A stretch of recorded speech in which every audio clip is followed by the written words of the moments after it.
दोस्तों, जिस दिन हम अपनी सोच को साकार कर देते हैं उस दिन हम अपने जैसे एक संसार रच देते हैं। बस खुद को जानना पड़ता है कि किस बात में हमारी मानसिक शक्ति मजबूत है और किस विषय में हमें सबसे अधिक ज्ञान है और वो क्या काम है जो हमारी सोच को साकार कर सकता है। बस इसी को जानकर निकल पड़िए अपने कर्म पथ पर। जिस दिन हम एक अच्छा इंसान बन जाते हैं उस दिन सही मायने में सफल हो जाते हैं।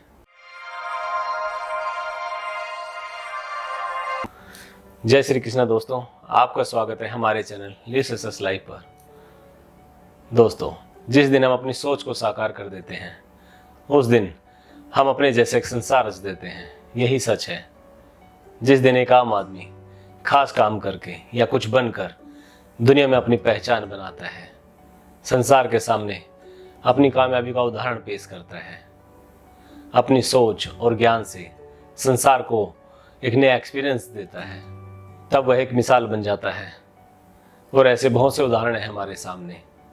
जैसे एक चाय वाले का बच्चा निरंतरता के साथ कर्म करते हुए आगे बढ़ता जाता है और दुनिया के सबसे बड़े लोकतंत्र का प्रधानमंत्री बन जाता है। राजनीति करने का तरीका ही बदल देता है, अपनी सोच से अवगत करवाता है और संसार को एक नया एक्सपीरियंस देता है। ऐसे ही एक साधारण इंसान योग से रामदेव बाबा बन जाता है और डॉक्टर विवेक बिंद्रा जैसे इंसान मोटिवेशन की दुनिया में अपनी जैसी एक अलग पहचान बनाते हैं और दुनिया को काम करने का तरीका सिखाते हैं। और भी बहुत से लोग हैं ऐसे जिन्होंने आपको, हमें अपने जैसे संसार के एक्सपीरियंस करवाए हैं। और ऐसे लोगों का और ऐसा होता है, जब भी हम उनके आसपास होते हैं तो हमें लगता है इसी को कामयाबी कहते हैं और कुछ समय के लिए हम सब भूल जाते हैं और खो जाते हैं उनकी जैसी दुनिया में। और इसी को कहते हैं अपने जैसा संसार रच देना। ऐसा नहीं है, हम और आप ऐसा नहीं कर सकते हैं। उसके लिए खुद को जानना पड़ता है, अपनी खूबियों को जानना पड़ता है, उन्हें और निखारना पड़ता है और एक्स्ट्रा मेहनत करनी पड़ती है, त्याग करना पड़ता है। विद्वान लोगों ने कहा है, बिना मेहनत और त्याग के कुछ नहीं मिलता। और इसी में हमारी मदद करता है वैदिक ज्ञान, वास्तु और ज्योतिष के माध्यम से, जो हमारी पहचान कराता है हमसे, हमारी खूबियों से। ये ज्ञान हमें समय और व्यवस्था का सही उपयोग सिखाते हैं। और ऐसा नहीं है, जो लोग कामयाब हैं उन्होंने इन ज्ञान के विषयों का पूरा उपयोग किया है। लेकिन आप देखेंगे कामयाब लोगों के कुछ ऐसे नियम होते हैं जो उन्हें अनजाने में ही इन ज्ञान और व्यवस्था के ज्ञान के साथ जोड़ देते हैं। वो खुद भी व्यवस्थित रहते हैं, अपने घर और कार्यस्थान को भी व्यवस्थित रखते हैं, जिससे प्रकृति भी उनको पूरा सहयोग करती है। और सबसे महत्वपूर्ण बात, वो कर्म योगी होते हैं और कर्म ही एकमात्र ऐसा साधन है जिससे हमारा प्रारब्ध भी बदल सकता है और हम अपने वर्तमान और भविष्य को भी बेहतर बना सकते हैं। और इसके लिए हमें खुद को जानना पड़ता है, अपने समय का सही उपयोग करना पड़ता है और हमें किसी दूसरे के जैसा बनने की जरूरत नहीं है।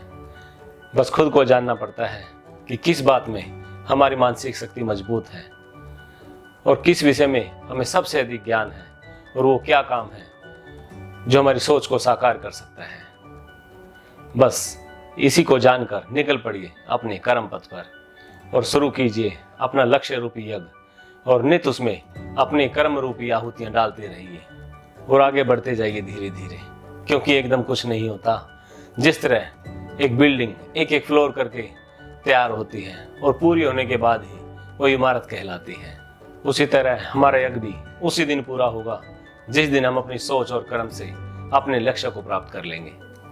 और एक बात को हमें हमेशा याद रखना चाहिए, अगर जीवन में हमें बड़ा बनना है तो अपनी सोच को बड़ा करना होगा, अपने लक्ष्य को बड़ा चुनना होगा, अपने स्वार्थ से ऊपर उठकर समाज के लिए, देश के लिए, संसार के लिए कुछ करना होगा। तभी हम वो संसार रच पाते हैं अपने जैसा। और जिस दिन हम ऐसा कर लेते हैं हमारी सोच और भी बड़ी हो जाती है, हमारा लक्ष्य और भी बड़ा हो जाता है और हम सोचते हैं हम अपने समाज के लिए, देश के लिए और क्या कर दें, इसकी भलाई के लिए और क्या कर दें। और तब हम अपनी कामयाबी के बारे में नहीं सोचते, देश की भलाई के लिए सोचते हैं, देश की तरक्की के लिए सोचते हैं, समाज की तरक्की के लिए सोचते हैं। और तब जाकर हम एक शख्सियत बन जाते हैं, एक अच्छा इंसान बन जाते हैं। और यही सच्चाई है, जिस दिन हम एक अच्छा इंसान बन जाते हैं उस दिन सही मायने में सफल हो जाते हैं। जय श्री कृष्णा। स्वस्थ रहें, खुश रहें, जीवन में आगे बढ़ते रहें।